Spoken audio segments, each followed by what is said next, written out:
안녕하세요. 정초보입니다. 임업 후계자 2편입니다. 이제 후계자 정서가 나왔습니다. 그래서 기본 계획을 세우고 그리고 전문가 상담하고 그리고 오늘은 이제 굴삭기하고 농기구 임대에 관한 영상이 있어서 같이 설명을 해 드리겠습니다. 이게 임업 후계자 정서네요. 정확하게 11일 만에 발급이 되었습니다. 자, 정서가 나왔으니까 이제 본격적으로 계획을 한번 세워봐야 되는데 같이 한번 세워보도록 하겠습니다. 일단 저 같은 경우는 임야가 이렇게 있어서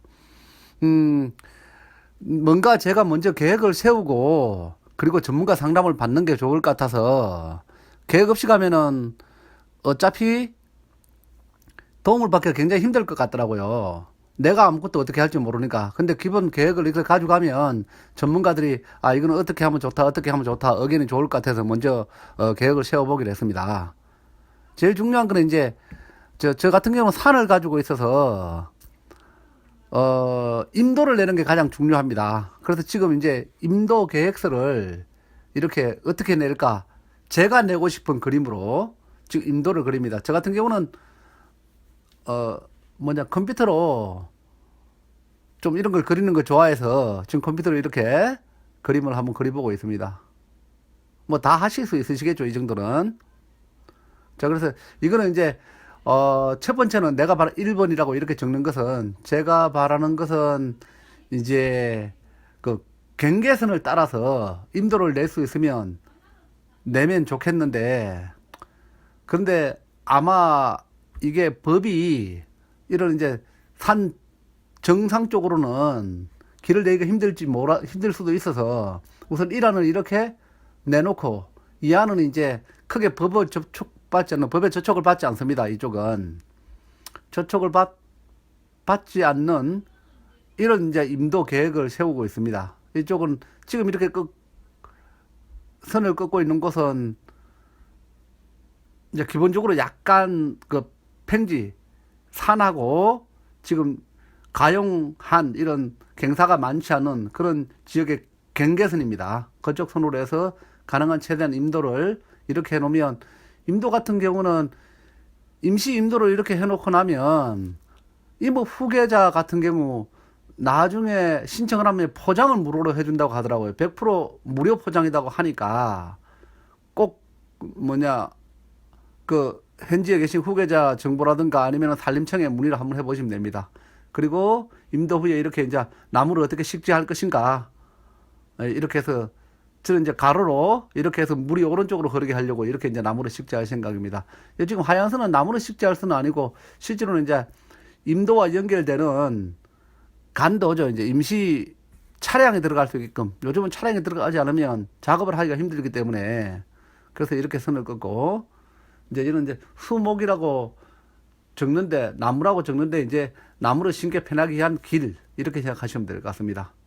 그리고 여기다가 이거 입막이라고 해야 되는가, 산에 짓느니까 일단 농막을 하나 이렇게 준비해야 되는데, 임업 후계자 같은 경우는 6평 곱하기 2해서 10평까지 가능하다고 하더라고요. 그리고 농막 같은 경우는 6평까지밖에 안 되는데 조금 늦게 할 수 있고, 그리고 여기 이제 물이 많이 고여서 물을 활용하려고 지금 빨갛게 하는 것은 저수지를 저기다, 지금도 저수지가 있습니다. 그래서 저수지를 저기 만들려고 생각 중에 있습니다. 이렇게 해서 이제 기본 계획, 그러니까 내 산지에 대한 계획은 최소한 세워서 이 파일을 가지고 다른 분들하고 전문가들하고, 그러니까 후계자 이런 협회라든가 아니면 산림과라든가, 그리고 먼저 이제 제가 수목하고자 하는 호두나무를 수목하시는 이런 분들을 만나서 이럴 계획을 가지고 있다, 조언을 주십시오 라고 이야기를 해야만이 조언을 받을 수 있습니다. 자, 그리고 이제 호두나무 작년에 심어놓은 건데 이렇게 병이 들어서 이거 어떻게 해야 되나 하고 고민을 하고 있는데, 어느 후계자분이 기술센터에 가서 상담을 받으면 잘해준다고 해서 기술센터 가니까 아주 상세하게 잘 알려줬습니다. 그래서 올렸고요. 그리고 이제 오늘 중요한 것은 제가 후계자가 되고 나서 제일 중요한 문제는 사실은 농기계 문제였습니다. 사람으로 요즘은 할 수 있는 일들이 거의 제한적이라서 농기계를 빌릴 수 있는 이런 곳이 있는가 알아봤더니 각 군마다 이게 있는 것 같습니다. 제가 이번에 빌렸던 사용했던 건데 이게 미니 굴삭기입니다. 아주 편하고 좋습니다. 근데 이제 물론 너무 작아서 힘이 없어서 돌부리만 걸려도 좀 헤매는데, 땅 파는 데는 나무를 심기 위해서 땅을 파는 데는 이거보다 더 좋은 장비가 없습니다. 그걸 하루 빌리는데 5만 원이고, 그리고 아주 효율적입니다. 그리고 작은 차에 1.5톤에 이렇게 실리니까 싣고 내리기도 쉽고, 뭐 정말 너무 감사했습니다. 와, 이런 곳이 있구나. 그래서 너무 감사해서 오늘 이뭐 기술센터 이렇게 들어가서 촬영을 제가 했습니다. 다양한 장비들, 저렴한 거나 하루에 2만 5천 원짜리도 있고, 그리고 뭐 약 뿌리고 이런 거 7만 5천 원까지. 그러니까 생각보다는 비싸지가 않습니다. 5만 원에서 2만 5천 원에서 7만 원까지 있는데, 이걸 하루 쓸 수 있으면 계획만 잘 잡으면은 충분하게 비싸게 돈 주고 기계를 사지 않고도 이제 농사를 지을 수 있겠구나, 이렇게 생각했습니다. 저 굴삭기 굴삭기 아니고 지게차인데, 지게차는 빌려주는 거 아닙니다. 지게차 저거는 여기 사용하려고 저 올리고 내리고 하려고 쓴답니다. 그러니까 다양한 기구들, 뭐 거의 농사 짓는데 필요한 거 없는 건 없습니다. 물론 이제 이것은 주소가 옮겨진 분들이 해야 되고, 그리고 이제 이 포크레인, 사실은 큰 이제 굴삭기는 빌려주지 않아서 좀 이게 굴삭기를 다른 산을 좀 길을 내려고 하면 큰 굴삭기가 있어야 돼서 빌려로 갔는데, 좀 비쌉니다. 이거는 이제 최하 10만 원부터 시작을 해야 되고, 구입을 하고자 하면 이런 중고 같은 경우는 3천만 원, 4천만 원 이렇게 하는데, 구입을 할 것인지 우선 빌려서 쓸 것인지에 대해서 잘 생각해야 되는데, 빌려서 쓰기는 마땅한 곳이 많지 않습니다. 그래도 이제 처음에 바로 사기가 상당히 부담스러운 문제이기 때문에 먼저 사용을 해보고 빌려야 되지 않았나 생각을 하고 있습니다. 그렇다고 아예 저같이 이제 임야가 큰 곳 같은 경우 포크레인 기사를 통해서 계속 작업한다면 이건 답이 나오지가 않습니다. 그건 너무 비싸서 뭐 상상도 할 수 없는 금액이 나오기 때문에 우선 이제 임대를 할 수 있는 방법을 찾고 있습니다.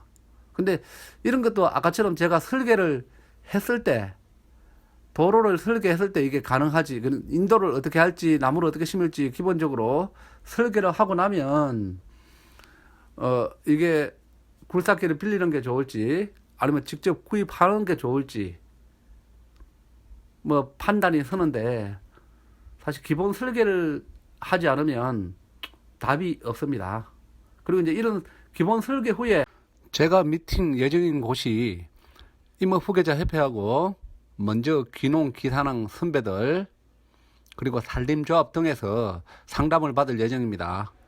상담이 중요한 이유는 본인의 조건이 기촌, 기산, 귀농에 맞는지 확인을 해 볼 필요성이 있는 것 같습니다. 준비할 것은 먼저 준비하는데, 그중 제일 중요한 것이 본인의 기본 계획인 것 같아서 영상을 만들었습니다. 계획 후에 상담하면 큰 도움을 받을 수 있을 것 같습니다. 시청 감사합니다. 다음 영상에서 뵙겠습니다. 화이팅 하겠습니다.